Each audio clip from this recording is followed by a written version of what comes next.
سلام دوستای عزیز، سمیر مسعود هستم. باز هم با یک ویدیو جدید در خدمت شما دوستای عزیز قرار دارم. امید که جور صحتمند باشین و لباس عافیت بر تن داشته باشین. دوستای عزیز، امروز میخوایم درباره TubeBuddy همراه شما صحبت کنم که چه رقم اپلیکیشن است، چه رقم اکستنشن است و چی به کار میاد در رابطه با یوتیوب است. حتما این ویدیو رو تا آخر ببینین که بسیار چیزای خوبه میخوایم با شما دوستا شریک بسازم. دوستای عزیز، در نخست اگر چینل ما رو سابسکرایب نکردین چینل ما رو سابسکرایب کنین، به خاطر که همین رقم ویدیو را من تهیه میکنم و به خاطر که اولین نوتیفیکیشن به شما بیا، علامه زنگوله را فشار بدین و اگر ویدیو خوشتان آمد لایک کنین، نظریاتتان با ما شریک بسازین. با ما باشید دوستای عزیز. دوستای عزیز، با براوزر کرومتان رفته و از طرف راست گزینه اکستنشن کلیک میکنین و بالای اکستنشن باز هم کلیک میکنین و کروم وب استور را فشار میکنین. بعد از او در این قسمت نوشته میکنیم TubeBuddy. وقتی TubeBuddy نوشته کردیم انتر میکنیم. ببین دوستای عزیز، TubeBuddy آمد و بالایش کلیک میکنیم و این اکستنشن دانلود میکنیم. اد تو کروم میگیم. با کروم ما البته در پی سی باشه، در کامپیوتر اد تو کروم میشه و بعد از این منتظر میشینیم. بله میبینین دوستان عزیز، به طرف چپ دانلود شده میره. منتظر میشینیم تا که دانلود شده.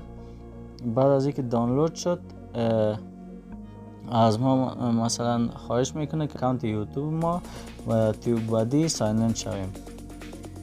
دوستان عزیز، یک نوع تشویش نداشته باشین. TubeBuddy بسیار خاص است و هیچ کدام ممانعت وجود نداره که یعنی مثلا اکانت شما هک شود یا دیگه شود. بسیار مردمای که مثلا 4 میلیون 5 میلیون سابسکرایبر داره از این اپ استفاده میکنه، از این اکستنشن استفاده میکنه.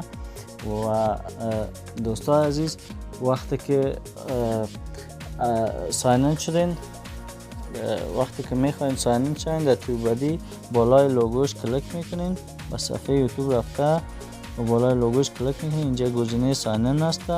ساین این میشین و از شما پرسان میکنه با کدام اکانت میخواین ساین این شوین و ما اکانت technicalbmsn سلکت میکنم. بعد از اینکه سلکت کردم باز هم میگه کدام اکانت است تا که مطمئن شم. باز هم اکانت Bmsn technicalbmsn نشان میتونم سلکت میکنم. بعد از این از ما پرسان میکنه که آیا میخواین که TubeBuddy با ریالیتی و بازدید گپایتان دسترسی داشته باشه. میگن بله ها. بعد از او میرین بالای لوگویتان کلیک کرده و یوتیوب استودیو را انتخاب میکنین.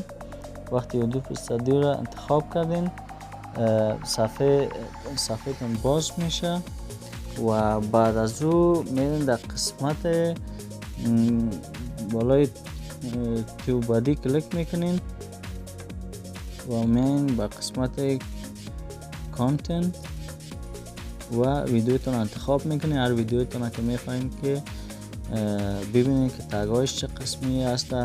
ببینین دوستان عزیز، وقتی که ساین این شدم با اپلیکیشن و فعلا به من نشان میده که کدام امی تمام تگ هایی که ثبت شده به من نشان میده که نمی تگ های رنگ میشه در یوتیوب سرچ میشه و اون باقی تگ های که هست سرچ نمیشه، مردم سرچ نمیکنه، یعنی بیکار هستن. مثلا باز به ضمن از او هم 3 دانه تگ دیگر به ما شما پیشنهاد میکنه که اینی تگ ها بیشتر مثلا استفاده میشه، میتونی که او را انتخاب کنی.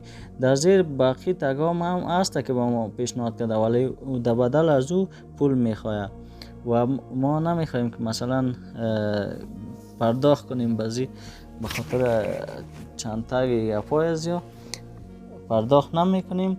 و به هر صورت ما میخوایم گزینه فریش استفاده کنیم و او خاطر 3 دانه تگ به ما پیشنهاد میکنه.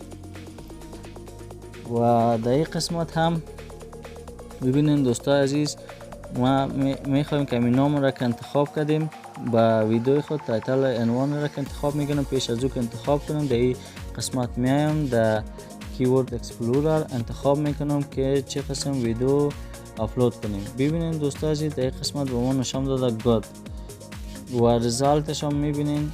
ویدیوی ما در قسمت اول انتخاب شده به خاطر که در قسمت سرچ اگه دوستا سرچ کنن می رقم ویدیوی ما میایه و بعد از ما که هسته باز اون دیگه ویدیو هسته، دیگه ویدیوهایی که دوستا جور کردن بعد از اونا هستن.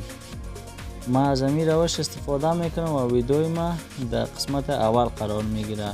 این قسمت هم میگه که مثال توتال سرچ رزالت چقدر مردم سرچ کرده، مثلا 724 دفعه سرچ شده. ای تمام چیزها رو با شما نشان میده و رزالت همه چیزها رو هم نشان میده.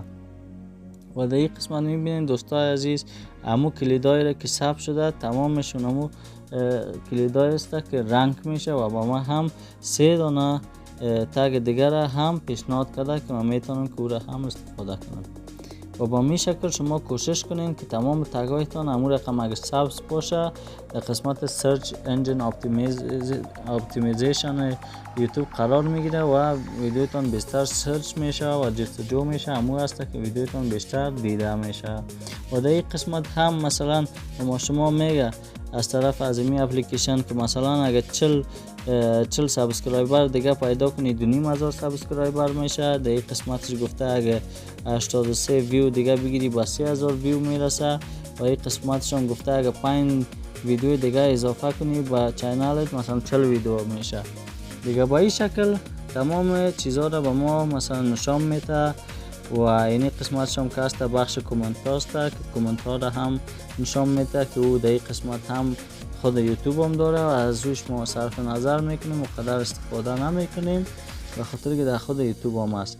دیگه میخوایم چند چیز دیگر هم براتون بگیم دوستا عزیز. وقتی که مثلا میریم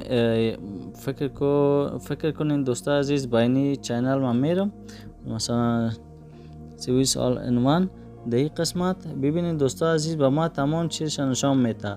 مثلا اینی چینل لایف تایمش چقدر، توتال لایف تایمش مثلا 7.6 کیست ویوش 36 دونه ویدیو داره مکمل و در این قسمت در 30 روز مثلا 3.69 که ویو شده و 7 دونه ویدیو مثلا اپلود کرده. تمام چیزاش به من نشان میده. و وقتی که من ویدیوش مثلا اوپن کنم در این قسمت شما دوستا میبینین که به ما در قسمت دست راست تمام چیزاش مثلا نشان میده که چند دانه کامنت گرفته این ویدیو، چند دانه لایک گرفته، چند دانه مثلا سابسکرایبرش هسته و از کدام تگا مثلا استفاده کرده. تمامش میبینین دوستا عزیز به طرف دست راست و این علامه SEO است که مثلا فکر کنین تقریبا 80% مثلا در یوتیوب سرچ میشه همی پیدا میشه. با ما نشان میده که چند فیصد کار خود خوبتر انجام داده. و این قسمت تمام تگایی که مثلا در این ویدیو خود دوست ما اضافه کرده تمام تگاش با ما نشان میده. میتونیم که ما تگاش استفاده کنیم، کپی کنیم و با ویدیو خود هم استفاده کنیم. میبینید دوستا عزیز ویو تمام چیزاش با ما نشان میده. ما این ویدیو رو هم لایک میکنم و به همین شکل شما هم میتونین که از این اپلیکیشن کار بگیرین. تشکر دوستای عزیز از اینکه تا این دم با ما بودید. تا ویدیوهای جدید ما که حتما در خدمت شما قرار میگیرم. شما را به الله پاک و به نیاز میسپارم.